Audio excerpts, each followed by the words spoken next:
Tonight to remember those killed in the Atlanta spa shootings last week, where a suspect killed 8, including 6 Asian women. He told police that he didn't target the victims because of their race, but many are still calling it a hate crime. WMAR2 News' Ray Strickland is live downtown Baltimore with this group's call to end anti-Asian violence. Ray, just last week before that mass shooting, you reported on a recent rise in attacks on Asian Americans. That's exactly right, Kelly, and it's also why many people who attended the vigil tonight were not surprised by the shootings in Atlanta. The people I spoke to say the Asian American community has been under attack for a long time now, and by raising awareness on the issue, they're hoping to help bring an end to the violence. Together, that was the word that ended the emotional vigil to honor and remember the lives lost in the shootings in Atlanta. We were really disturbed by what happened in Atlanta and what's been happening for the past year.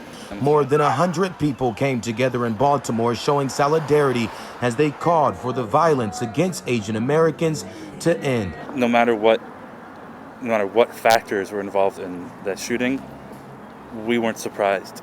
The recent incidents are not isolated incidents as some people might make them out to be. They're indicative of a much larger problem with our nation, of racism, of oversimplifying people to their labels. According to a recent study, hate crimes against Asian Americans increased 150% from 2019 to 2020.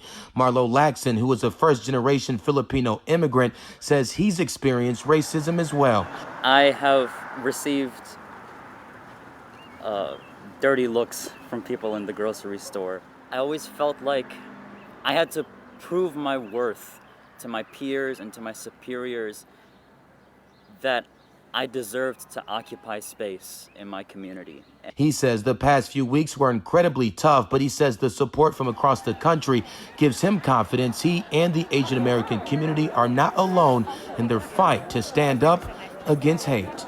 I hope that this won't become some trend that comes and goes. I hope that it'll be a wake-up call for all of America to rise up and see what has been happening for centuries now,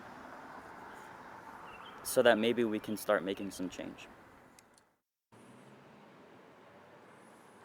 And there's also another vigil scheduled to honor the shooting victims in Atlanta. Is going to be held on Wednesday in Howard County. Reporting live in downtown Baltimore, I'm Ray Strickland, WMAR2 News. All right, thanks.